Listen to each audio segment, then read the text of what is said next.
Por muito tempo, uma simples pergunta foi feita no arco do navio Baleia Negra. Afinal, quem irá vencer? Aquele que tem o tempo ao seu favor ou aquele que habita acima do tempo? Pois bem, a resposta está mais perto do que se imagina. Meu amigo, seja bem-vindo ao capítulo 417 do mangá de Hunter x Hunter.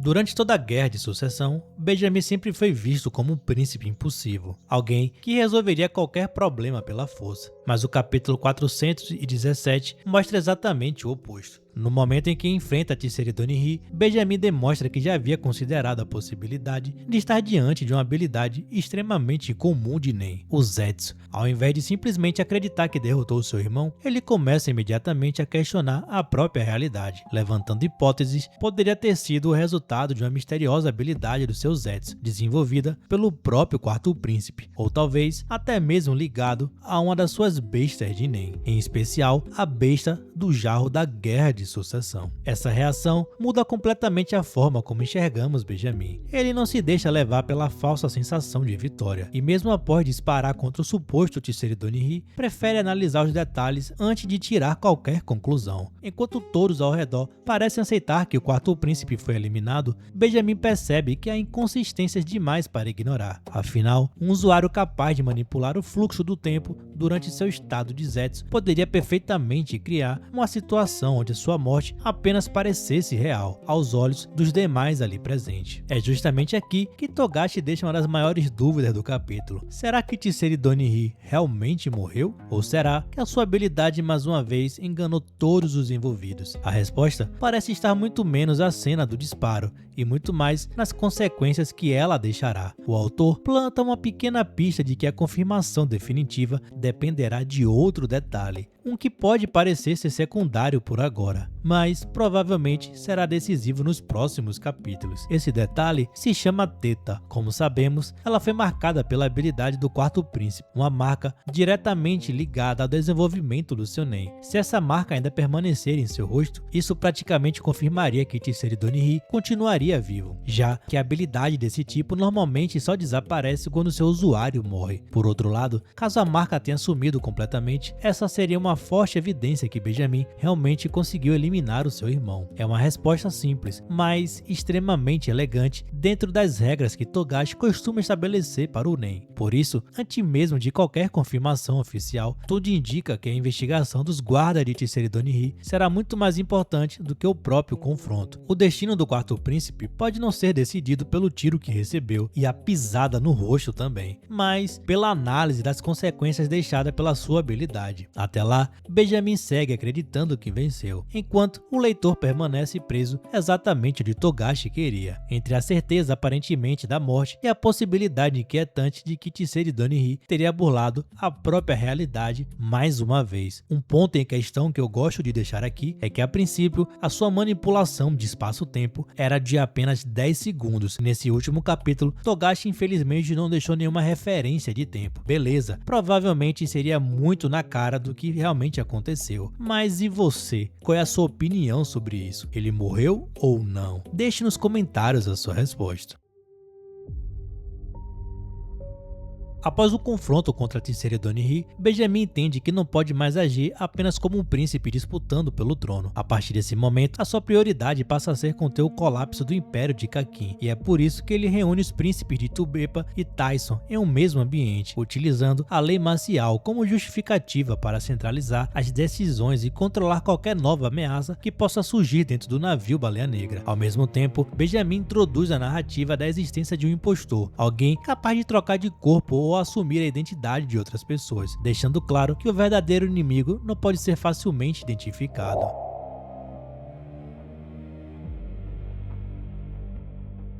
e possivelmente um também dos seus irmãos que está por trás do ataque biológico. Mas existe outro detalhe extremamente importante nessa reunião. Benjamin sabe que foi infectado pelo vírus TSK-17 e acredita que a sua morte não é apenas uma questão de tempo. Ainda assim, ele decide seguir em frente com um plano cruel e muito mais coerente agora com a sua personalidade militar. Ele utiliza a arma biológica como um recurso para eliminar os demais príncipes, caso a situação saia completamente de controle. Afinal, ele teria outra opção agora. O detalhe mais assustador disso tudo é que a ativação desse vírus é acionado pela sua própria bota. O problema é que todo mundo aqui, assim como eu e você, já sabe disso, mas os príncipes ao seu derredor provavelmente nem imaginam o tamanho do problema. Mas existe algo que eu acredito ser válido a comentar com você. Togashi pode ter deixado uma saída escondida para esse cenário aparentemente inevitável. Tupepa sempre foi associada à pesquisa científica e ao desenvolvimento de medicamentos. A sua besta guardiã possui uma habilidade voltada justamente para criar substâncias, antídotos e possíveis formas de cura. Se essa capacidade realmente puder neutralizar o TSK-17, Benjamin talvez esteja caminhando para um destino diferente daquele que ele próprio acredita. É cedo para afirmar qualquer coisa, mas essa característica da quinta princesa parece exatamente o tipo de pista que Togashi costuma plantar em muitos capítulos antes de transformá-la em um elemento decisivo da história. Além do mais, Tsubepa ainda não foi morta, então provavelmente ela poderá ter alguma utilidade mais à frente. Enquanto isso, Benjamin resolve o outro grande mistério envolvendo Hulkbug. Com a libertação de Balsâmico da habilidade de troca de consciência, fica evidente que Benjamin já compreendeu como o poder do nono príncipe funciona. Agora, a sua atenção se volta a encontrar o novo corpo que Hulkbug pode estar ocupando. Ele cruza informações, reconstrói a rota de fuga e mobiliza equipes inteiras para localizar qualquer comportamento suspeito, mostrando novamente que deixou de agir apenas pela força bruta e passou a utilizar a inteligência e investigação como as suas principais armas. O mais interessante é que mesmo cercado por conspirações, infectado por um vírus mortal, possivelmente amaldiçoado por Beyond e enfrentando uma guerra entre múltiplas frentes, Benjamin demonstra um orgulho inabalável. Em nenhum momento ele lamenta pelo seu destino, mas muito pelo contrário, encara tudo isso como uma reta final da sua missão, que acredita ter recebido ao nascer: proteger Kakin, custe o que custar. E é justamente essa postura que faz o capítulo elevar Benjamin a um novo patamar dentro da obra, transformando um personagem antivistos apenas como antagonista brutal em um dos pilares centrais de toda a reta final da Guerra de Sucessão. Algo também que eu gostaria de deixar claro é sobre a fuga do terceiro príncipe de Kakin. A princípio, ele pode muito bem buscar algum tipo de apoio com os Hunters da associação, ou talvez até mesmo com a sua própria máfia, mas envolver uma guerra entre os Hunters e a própria máfia pode causar um caos ainda muito pior. Onde será que Togashi irá levar tudo isso?